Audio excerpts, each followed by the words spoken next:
late model JK with a 6-liter LS. Now this JK got the last new production crate L96 that I was able to buy. And I want to apologize, we're on my phone here because I didn't bring my GoPro. I wasn't expecting to do a video on this vehicle. However, I just wanted to mention that if you're looking for a 6-liter, a new 6-liter in a crate, you might be in luck. Like I said, this was the last one that I bought. I think I bought 6 or 7 of them, and they all got used up. So they're pretty much non-existent out there new.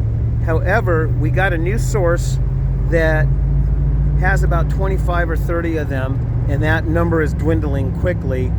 They were essentially L96s that were slated for marine use. So they were fitted with a different oil pan and different exhaust manifolds, water-cooled manifolds.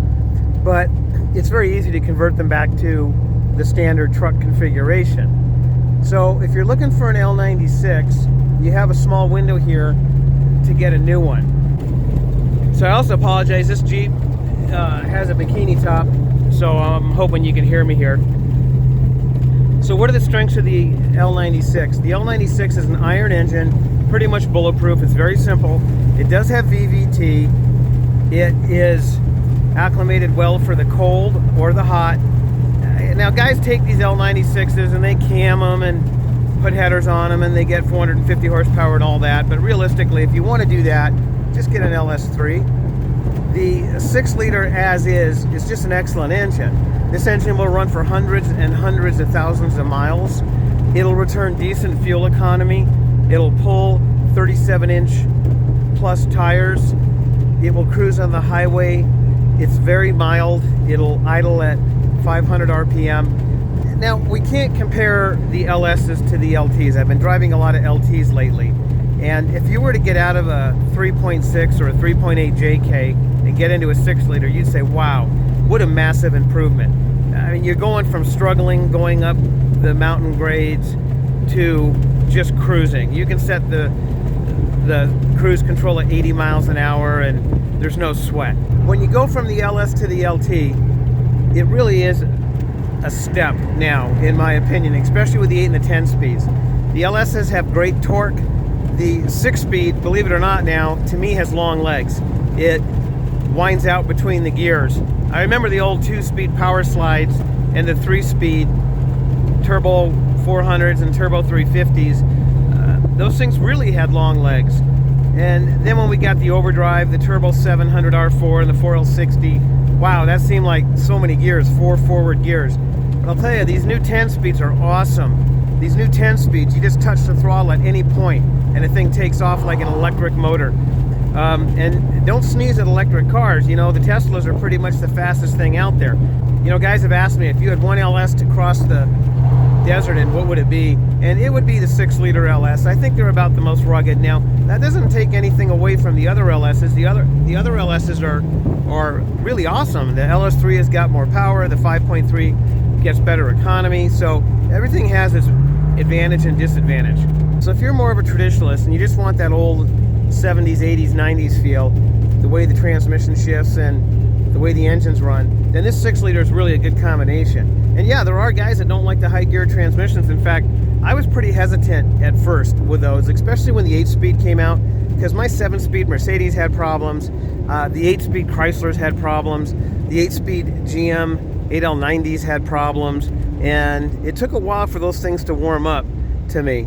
But now that they have, especially, and I want to say that the new 10L80 is a new transmission. Starting in 19, GM revamped that transmission, and it's just phenomenal.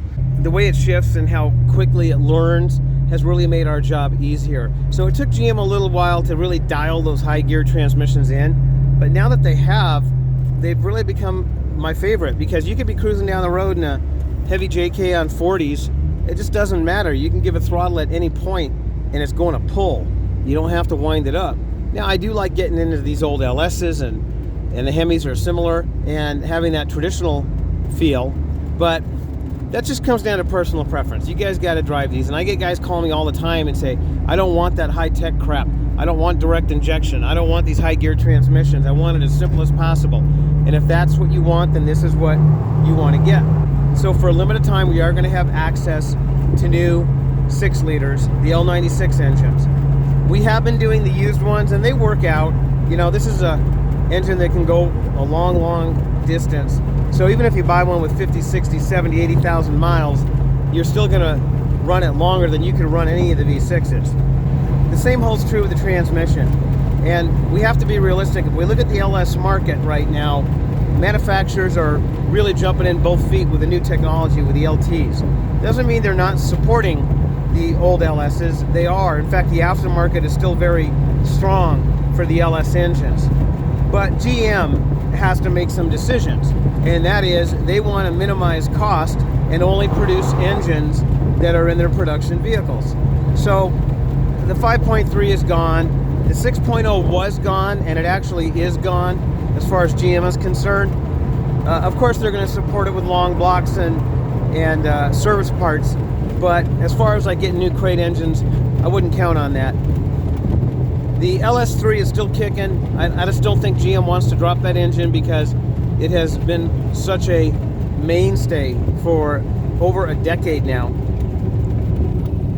So I think we're going to see the LS3 around for a little while. The 6L80, on the other hand, are getting scarcer in wrecking yards. Millions were made, so it's not a problem finding one. You're just getting them with higher miles, and the price is going up. GM raised the core price of the 6L80 to I think it went from $1,500 to $2,000. Don't quote me on that, but that means that a core 6L80 is worth that much money.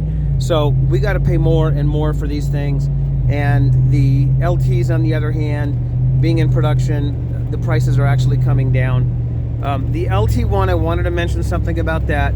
GM has updated the over-the-counter LT1. They've changed the cam phasers out to the same cam phasers that the L87 uses, or the truck engine.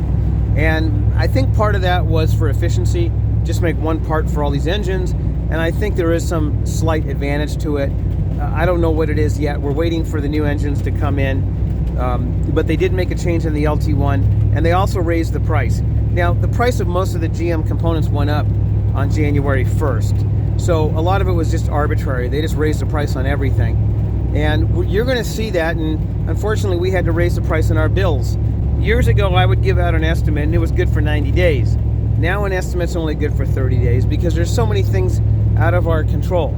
The cost of steel doubling, the cost of precious metals that they use in the catalytic converters, I think they pretty much tripled in price. So building exhaust systems is getting really expensive. Now I do expect this stuff to turn around at some point, hopefully after the 2022 elections. However, that's what we got to deal with right now. So the L96 is still a high value build. It used to be that we were below 20 on the low mileage L96 builds. Now we're just over 20. A new crate L96 is going to set you back in the mid-20s. That's with a new engine. And don't say, wow, that's so much more. Well, it is so much more than it was a few years ago, but the cost of everything is so much more than it was so many years ago. But the good thing is, compare it to what's out there. From what I'm seeing, the 5.7 Hemis are in the low 30s. The 6.4 Hemis are in the high 30s. So to get a new crate L96 build in the mid-20s and an LT1 for the low 30s, to me it's still a phenomenal deal. And I will argue all day long that the LT1 10-speed or the 8-speed is still the best build out there.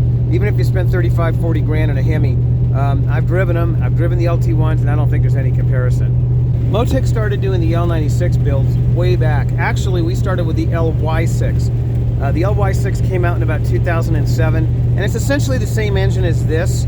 However, it doesn't have flex fuel. So I'm going to mention how to update that, because the LY6 ran from 2007 to 2009. It's a great motor, but it runs the early operating systems, and we don't like to run those, as you guys know.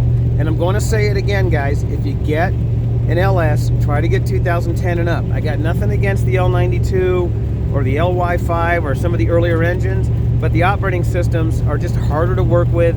GM didn't have them sorted. It's It's more work for us. It's more work for you.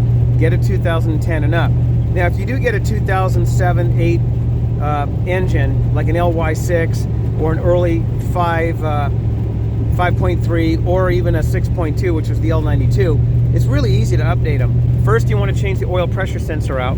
The early engines ran a small dime-sized oil pressure sensor, and they had a tendency to leak. So in 2009, GM changed those to the larger quarter-sized oil pressure sensor.